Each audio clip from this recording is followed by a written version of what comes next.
सम्माननीय अभिभावकगण, प्यारे बच्चों, नमस्कार। दयानंद ऑनलाइन क्लासेज में आपका एक बार फिर स्वागत है। इंग्लिश ग्रामर में जो हमारा टॉपिक चल रहा है पैसिव वॉइस, उसमें हम अब जो है आगे पढ़ते हैं। जो WH वर्ड से शुरू इंटरोगेटिव सेंटेंस होते हैं,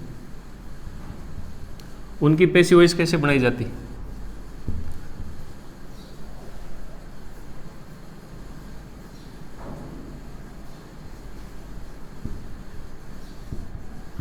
WH वर्ड से शुरू इंटेरोगेटिव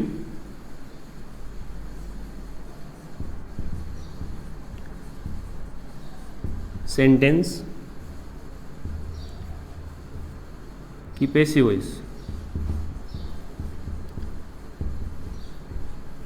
यहां हमें हु और हुम, इनसे शुरू जो इंटेरोगेटिव सेंटेंस होते हैं उनकी अलग से पैसिव वॉइस सीखनी है। तो हु और हुम को छोड़ करके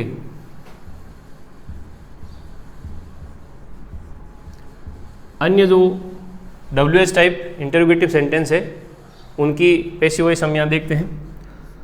तो एक्टिव वॉइस में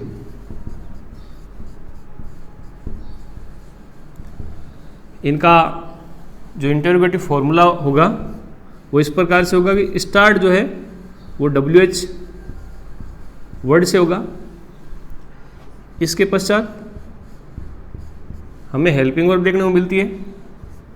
हेल्पिंग वर्ब के पश्चात उस सेंटेंस में सब्जेक्ट हो सकता है।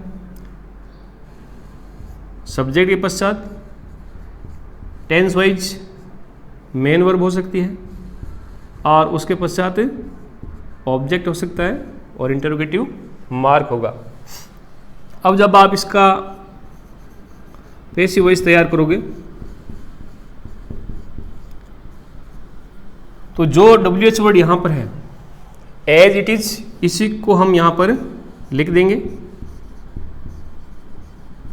स्टार्ट में आपको वही WH वर्ड लिखना है। उसके पश्चात यहाँ आपको हेल्पिंग वर्ब लेना है और हेल्पिंग वर्ब पैसिव वॉइस में जो हम ऑब्जेक्ट को आगे लाएंगे उसके अकॉर्डिंग यहाँ पर हेल्पिंग वर्ब रखेंगे।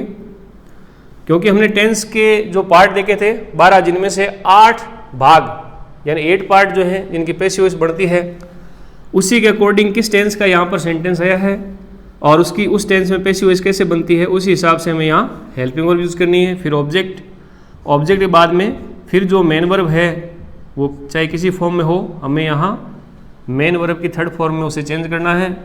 उसके बाद में जो है बाई लिखते हैं हम, और जो सब्जेक्ट स्टार्ट में है उसे यहाँ सब्जेक्ट 3 यानी कि उसके ऑब्जेक्टिव केस में हम ले जा करके पीछे लिख देंगे।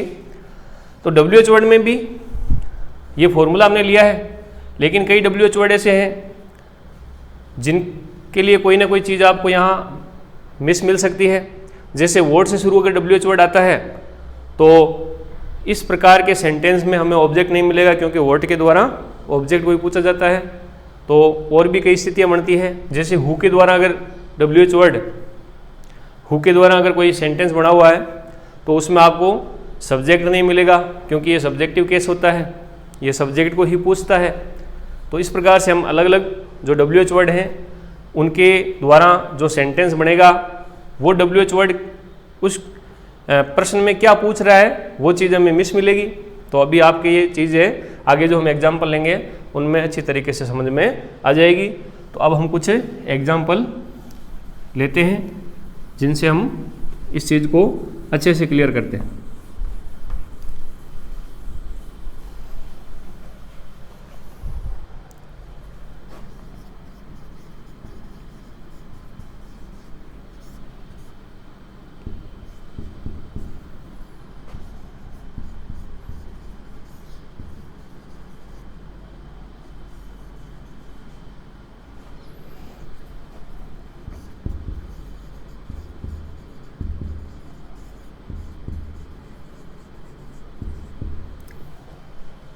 जैसे हमारे पास ये WH टाइप इंटरोगेटिव सेंटेंस है, वाई यहाँ WH वर्ड के रूप में है, और आगे एक हम जो है इसमें सेंटेंस देख रहे हैं जिसमें हेल्पिंग वर्ब आर है, यू यहाँ सब्जेक्ट के रूप में है, टीचिंग मेन वर्ब और उसके मेन वर्ब की फर्स्ट फॉर्म उसके साथ आईएनजी लगा हुआ है, डेम यहाँ ऑब्जेक्टिव केस है।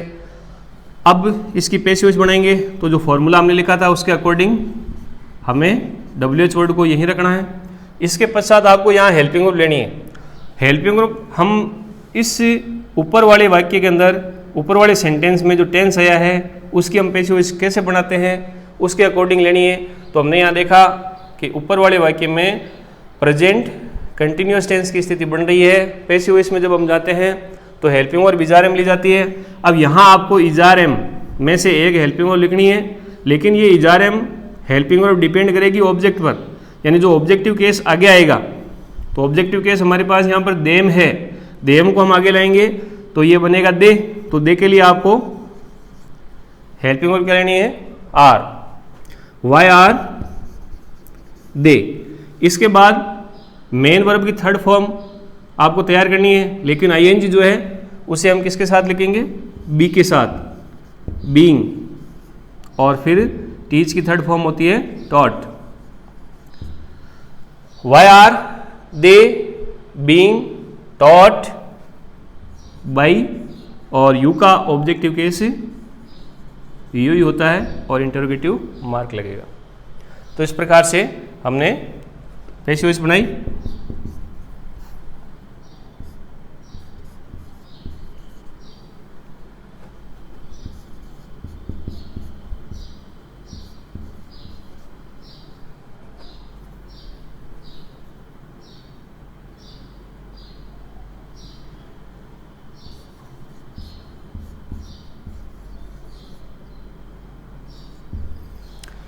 इसके बाद next sentence, how will you help me. WH word जो स्टार्ट में है उसको स्टार्ट में लिखेंगे। अब हमने इस सेंटेंस में देखा कि जो टेंस है वो यहाँ पर फ्यूचर सिंपल है। फ्यूचर सिंपल टेंस की जब पैसिव वॉइस बनाते हैं तो हेल्पिंग वर्ब विल या शैल लेते हैं, एक्स्ट्रा बी लगता है मेन वर्ब की थर्ड फॉर्म से पहले लगाते हैं।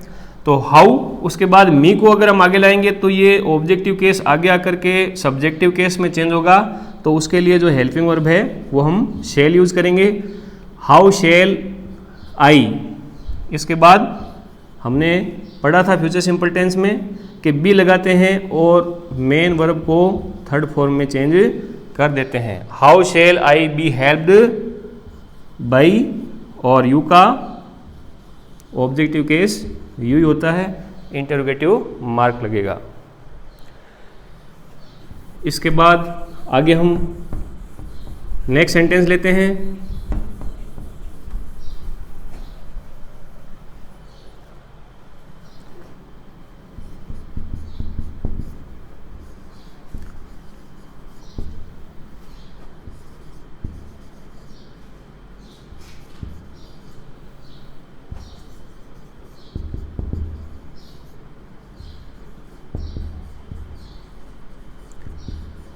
What was she eating at that time? Interrogative mark. अब यहाँ हमारे पास जो WH वर्ड है वो है what, उसके बाद देखिए हेल्पिंग वर्ब she सब्जेक्ट है, उसके बाद eating मेन वर्ब की फर्स्ट फॉर्म के साथ ing है, और at that time यहाँ पर समय सूचक शब्द है। तो हमें यहाँ इस वाक्य के अंदर ऑब्जेक्ट नहीं दिखाई दे रहा है, और ऑब्जेक्ट नहीं दिखने का कारण ये वर्ड जो है वो WH वर्ड है, क्योंकि ये ऑब्जेक्ट कोई पूछता है what was she eating at that time, उस समय वह क्या खा रही थी, यानी उसके द्वारा क्या खाया जा रहा था उसको छिपाया गया है। तो छिपाने का कारण यही है कि वर्ड के द्वारा ऑब्जेक्ट कोई पूछते हैं। तो इस प्रकार वर्ड से जो इंटरोगेटिव सेंटेंस बनता है उस इंटरोगेटिव सेंटेंस में हमें ऑब्जेक्ट दिखाई नहीं देता है। तो यहाँ भी कोई घबराने वाली बात नहीं है, हमें हमारा जो फॉर्मूला है उसी के आधार पे चलना है। जो चीज़ मिस हो रही है उसे छोड़ेंगे, अगला काम करेंगे। वर्ड के बाद में आपको यहाँ हेल्पिंग वर्ब लेनी है, और हम ये देख रहे हैं ऊपर जो सेंटेंस है उसके अंदर जो टेंस है वो कौन सा है, पास्ट कंटिन्यूअस टेंस है। अब पास्ट कंटिन्यूअस टेंस में आप पैसिव वॉइस बनाओगे तो हेल्पिंग वर्ब आपको वाज या वर ही लेनी है, और ये जो वाज या वर है वो ऑब्जेक्ट के हिसाब से यूज़ हम करते हैं, लेकिन इस वाक्य के अंदर ऑब्जेक्ट नहीं है। तो जब हमें ऑब्जेक्ट का पता नहीं है तो ऐसी स्थिति में हम उसे सिंगुलर ही मानेंगे।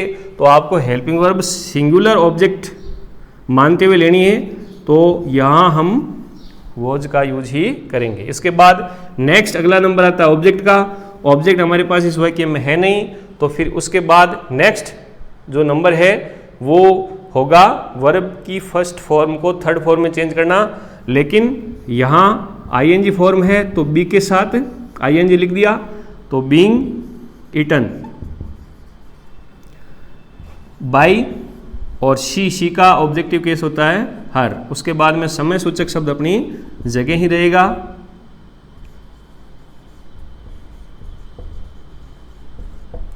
तो इस प्रकार से ये जो सेंटेंस है उसकी हमने यहाँ पैसिव वॉइस तैयार की। What was she eating at that time, उस समय वह क्या खा रही थी। What was being eaten by her at that time, उसके द्वारा उस समय क्या खाया जा रहा था।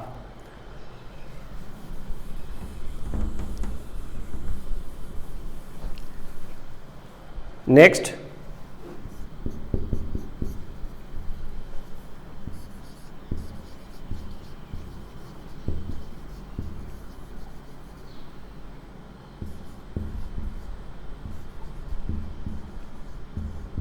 When did you see him, तुमने उसे कब देखा था।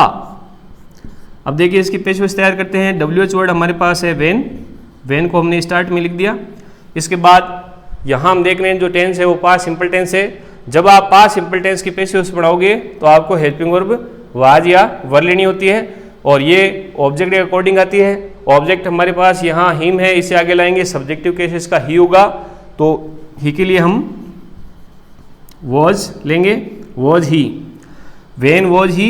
इसके बाद आपको मेन वर्ब की थर्ड फॉर्म यहाँ लेनी है, सी सा सीन, सीन बाई, और यू का ऑब्जेक्टिव यू होता है।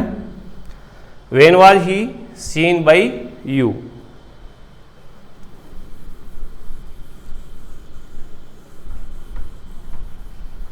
इसके बाद नेक्स्ट सेंटेंस,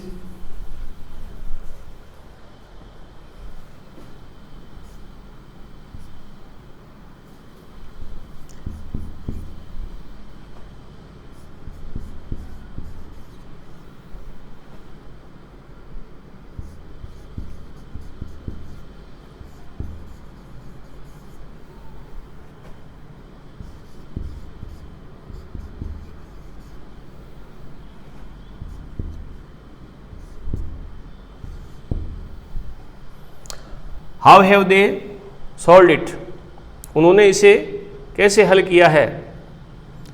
अब आपको पैसिव वॉइस तैयार करनी है, तो हाउ को हमने स्टार्ट में रख दिया। इसके बाद इट को आगे लेना है, लेकिन हेल्पिंग वर्ब यहाँ हमें इट के हिसाब से यूज़ करनी है, और ये जो टेंस है वो कौन सा है, प्रेजेंट परफेक्ट टेंस है।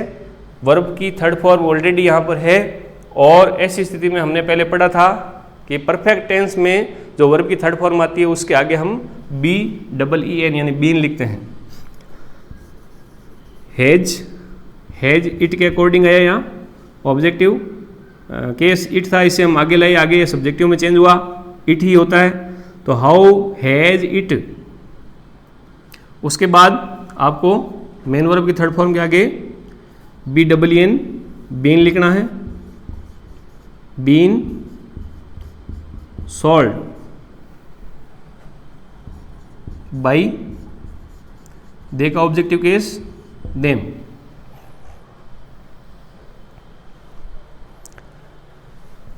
इसी प्रकार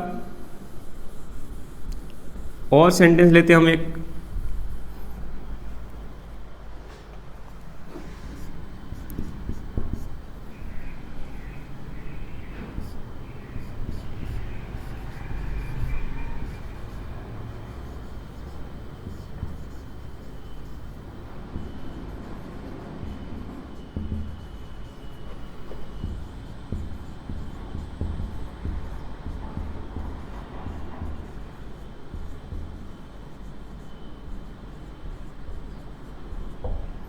Y were they making a noise in the classroom. अब यहाँ हम देखते हैं why were helping verb group में दे सब्जेक्टिव केस है, यहाँ पर मेकिंग वर्ब की first form plus ING, a noise यहाँ ऑब्जेक्ट है, इन द क्लासरूम यहाँ पर जो है कि स्थान सूचक शब्द है। तो इसे हम अपनी जगह रखेंगे, हमें केवल ऑब्जेक्टिव केस को आगे लाना है। अब हमारा जो फॉर्मूला है उसके अकॉर्डिंग चलते हैं। वाई को हम स्टार्ट में लिखेंगे वाई, इसके बाद देखिए ए नॉइज ऑब्जेक्ट है, आगे लाएंगे। टेंस हमने पहले पहचान लिया है कि ये पास्ट परफेक्ट कंटिन्यूअस टेंस है, तो यहाँ ए नॉइज के लिए आपको हेल्पिंग वर्ब लेनी है, वाज आएगी, वाई वॉज ए नॉइज।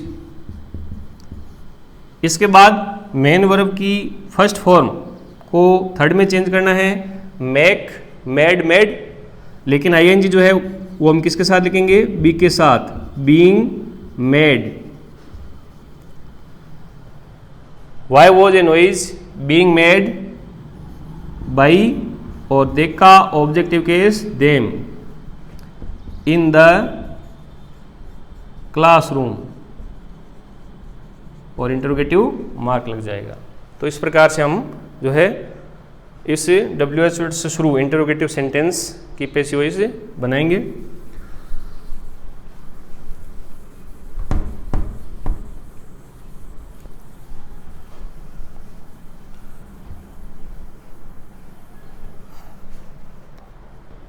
एक सेंटेंस हम और लेते हैं।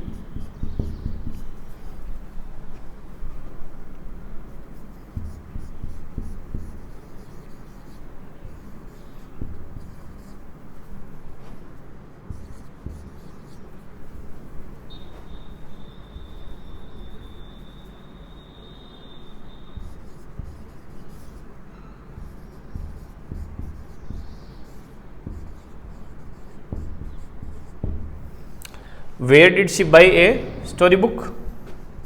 अब इसका पैसिव वॉइस तैयार हम करेंगे।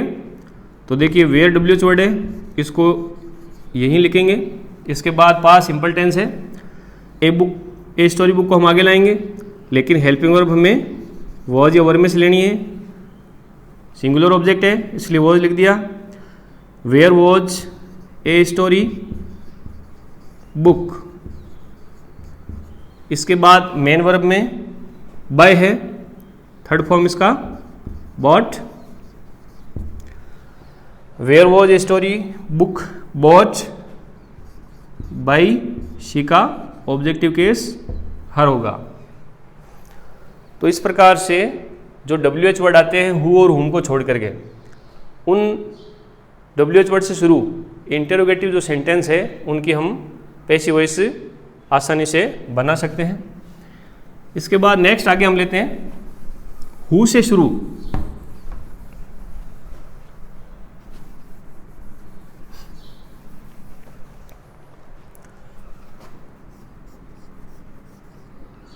WH वर्ड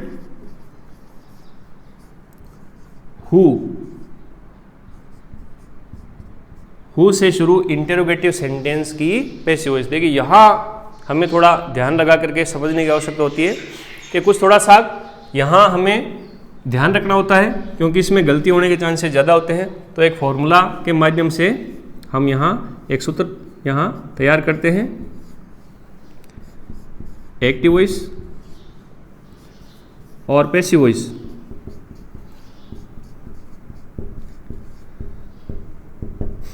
एक्टिव वॉइस में इसका जो सूत्र लेंगे हम वो इस प्रकार से होगा, हु के पश्चात यहाँ हेल्पिंग वर्ब के पश्चात मेन वर्ब और मेन वर्ब के पश्चात ऑब्जेक्ट और इंटरोगेटिव मार्क होगा। अब देखिए सबसे पहले हम इसे समझते हैं। इसकी जो स्ट्रक्चर है उसमें हु के बाद हेल्पिंग वर्ब, मेन वर्ब और ऑब्जेक्ट यहाँ हमें जो दिखाई नहीं दे रहा है, जिसे हम मिस कर रहे हैं, वो है सब्जेक्ट। तो इसका कारण ये है कि हु के द्वारा जो प्रश्न बनता है वो सब्जेक्ट को ही पूछता है, क्योंकि इसका जो आंसर है वो सब्जेक्ट ही होता है। जैसे एक किताब कौन पढ़ रहा है, मान लिया पढ़ने वाला रोहित है, रोहित एक किताब पढ़ रहा है, तो इसका जो प्रश्न बनेगा उसमें ही बनेगा कि किताब कौन पढ़ रहा है, तो उसमें से जो मिस होगा वो होगा Rohit. Who is reading a book, Rohit is reading a book. तो कहने का अर्थ है कि हु से जो यहाँ हमें प्रश्नवाचक वाक्य मिलेगा, इंटरोगेटिव सेंटेंस मिलेगा, उस सेंटेंस के अंदर सब्जेक्ट मिस होगा, सब्जेक्ट नहीं होगा। अब आपको इसका पैसिव वॉइस बनाना है, तो पैसिव वॉइस बनाना भी बिल्कुल आसान है। हमें जो हमने तरीका पढ़ा है कि पैसिव वॉइस कैसे बनाते हैं कि हम सब्जेक्ट को पीछे ले जाते हैं, उसके ऑब्जेक्टिव केस में चेंज करते हैं, ऑब्जेक्ट को आगे लाते हैं, उसके सब्जेक्टिव केस में चेंज करते हैं। तो यही विधि और यही तरीका, यही मेथड हमें यहाँ काम में लेना है। यहाँ आप हु को किस रूप में देख रहे हैं, सब्जेक्ट के रूप में देख रहे हैं कि यहाँ पर हु ही इस सेंटेंस में सब्जेक्टिव केस है। तो हु अगर सब्जेक्टिव केस है तो फिर इसका ऑब्जेक्टिव क्या होता है, जिस प्रकार से आई माई मी है, प्रोनाउन चार्ट हमने पढ़ा है, आई माई मी, वी आवर अस, ठीक है ना। तो ये जो आई है उसका ऑब्जेक्टिव केस क्या है, मी। इसी प्रकार यहाँ आपको समझना है कि हु जो है वो सब्जेक्टिव केस है, हु। इसके बाद पॉजिटिव केस इसका हुज होता है और इसका ऑब्जेक्टिव केस हुम होता है। तो ये सब्जेक्टिव केस है, ये पॉजिटिव केस है और ये ऑब्जेक्टिव केस है। तो जैसे हमने पढ़ा है कि पैसिव वॉइस हम क्या करते हैं, सब्जेक्टिव केस को पीछे ले जाते हैं और उसे उसके ऑब्जेक्टिव केस में चेंज कर देते हैं। तो यहाँ पर सब्जेक्टिव केस आपके पास हु है, इसको आप पीछे ले जाओगे तो आपको किस में चेंज करना होगा, हुम में। और पर्टिकुलर हमने यही देखा है कि लास्ट में हम जो है उस ऑब्जेक्टिव केस के आगे बाई लगाते हैं। तो यहाँ हम देखें तो हु जो है वो पीछे जाकर के किस में चेंज होगा, बाई हुम में, ठीक। अब यहाँ दिक्कत ये होती है कि जो WH वर्ड से शुरू प्रश्नवाचक वाक्य हैं, अगर वो WH वर्ड से शुरू प्रश्नवाचक वाक्य ही है तो WH वर्ड को आपको आगे रखना पड़ता है। तो यहाँ हम कह सकते हैं कि तरह की मजबूरी है कि इस बाई हुम को हम पीछे नहीं लिख सकते हैं, इसको आपको वाक्य के शुरुआत में लिखना होगा। तो वाक्य की शुरुआत में लिखेंगे तो ये जो बाई हुम है उसे हम स्टार्ट में लिख देते हैं, जबकि ये वास्तव में जो है इस हु का ऑब्जेक्टिव केस है जो पीछे लिखा जाना चाहिए था। अब आपको नेक्स्ट आगे जो काम है वो ये करना है कि ऑब्जेक्ट को आगे लाएंगे, लेकिन ऑब्जेक्ट से पहले आपको यहाँ क्या करना है, हेल्पिंग वर्ब लिखनी है। तो हेल्पिंग वर्ब जो है ऊपर वाले वाक्य की टेंस के अकॉर्डिंग यहाँ पर हम लिख देंगे। उसके बाद नेक्स्ट ऑब्जेक्ट, ऑब्जेक्ट आगे आ गया।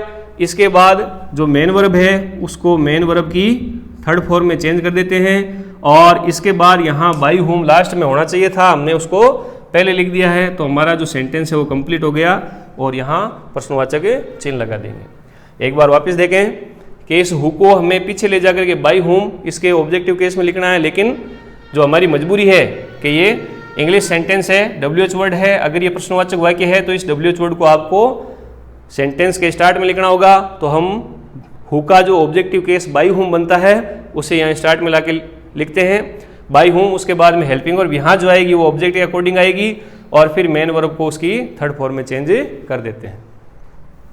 अब हम कुछ एग्जाम्पल लेते हैं जिससे ये बात आपको अच्छे तरीके से क्लियर हो जाएगी।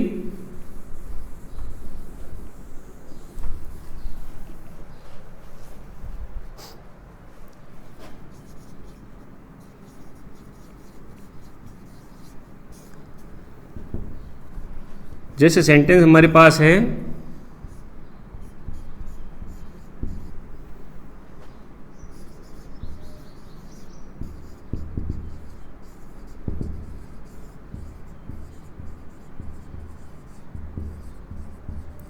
Who were singing A sweet song.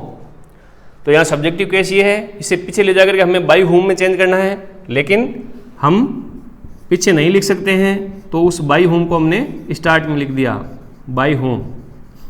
अब आपको ऑब्जेक्ट देखना है ए स्वीट सॉन्ग। ए स्वीट सॉन्ग को हम आगे लाएंगे। ऊपर वाले इस सेंटेंस का जो टेंस है वो है पास्ट कंटिन्यूअस टेंस।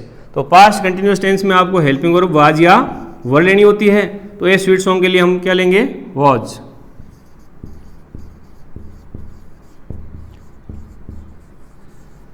तो हेल्पिंग वर्ब आ गई ऑब्जेक्ट, इसके बाद मेन वर्ब को थर्ड फॉर्म में चेंज करना है, लेकिन आईएनजी फॉर्म है तो इसलिए ING को किसके साथ लिखेंगे, बी के साथ, बीइंग और सिंग, सेंग, संग। उसके बाद देखिए सेंटेंस कंप्लीट है क्योंकि बाई होम को हम स्टार्ट में पहले ही लिख चुके हैं। इसके बाद दूसरा sentence, who gave me a book. अब देखें इस का टेंस पहचानते हैं। Who gave me a book verb की सेकंड फॉर्म है, पास्ट सिंपल टेंस की स्थिति बन रही है। अब पास्ट सिंपल टेंस है तो ऐसी स्थिति में क्या करेंगे, आपको पैसिव वॉइस में वाज या वर लेना है। हु का लिखा जाएगा बाई हुम।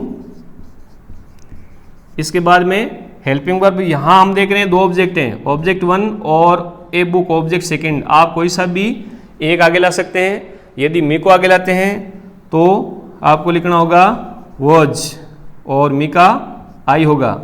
बाई होम वॉज आई और गिव की third form given a book, interrogative mark. और यदि आप ए बुक को आगे लाते हैं तो बाई होम ए बुक के लिए भी was a book given me, interrogative mark लगेगा। दोनों में से कोई सी भी इसकी हम पैसिव वॉइस बना सकते हैं यदि डबल ऑब्जेक्ट है। एक दो सेंटेंस हम और ले लेते हैं जिससे ये बात हमारे और क्लियर हो जाएगी।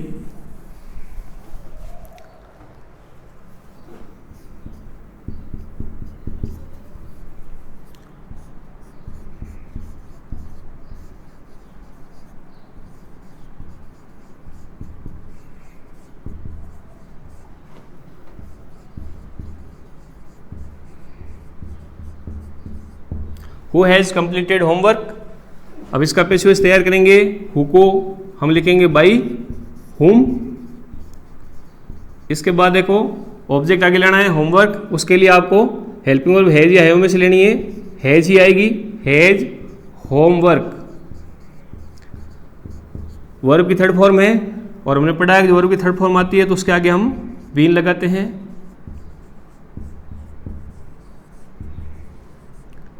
Interrogative mark. तो इस प्रकार से हम जो है आसानी से इसकी पैसिव वॉइस बना सकते हैं। नेक्स्ट सेंटेंस,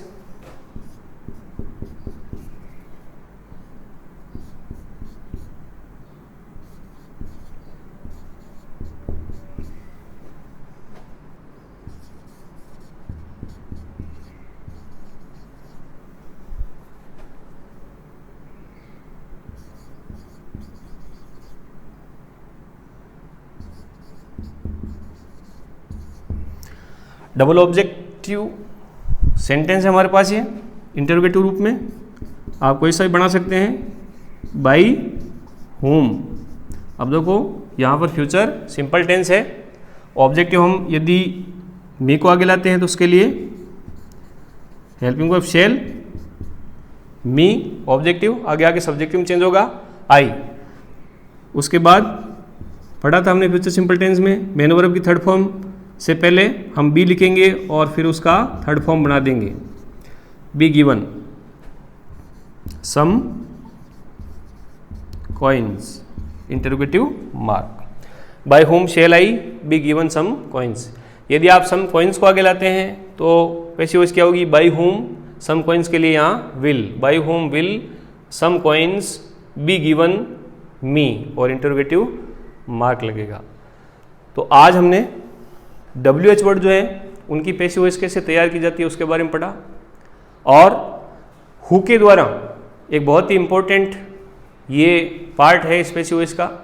इसमें ज़्यादा गलती होने की संभावना रहती है क्योंकि बच्चों को आसानी से यहाँ समझ में ये जो है आता नहीं है, लेकिन मैंने अपनी तरफ से अच्छा प्रयास किया है इसे समझाने का। और मैं आशा करता हूँ कि आपको हमारी जो वीडियोज़ हैं वो समझ में आ रहे होंगे, इससे आपको फ़ायदा मिल रहा होगा। यदि आपने अभी तक हमारे चैनल को सब्सक्राइब नहीं किया है तो हमारे चैनल को सब्सक्राइब करें, बेल आइकन जो है उसका बटन दबाएं। यदि हमारा वीडियो आपको अच्छा लगे तो उसे लाइक करें और अपने जो मित्रगण हैं उनमें शेयर करें। आज के लिए इतना ही। जय हिंद, जय भारत।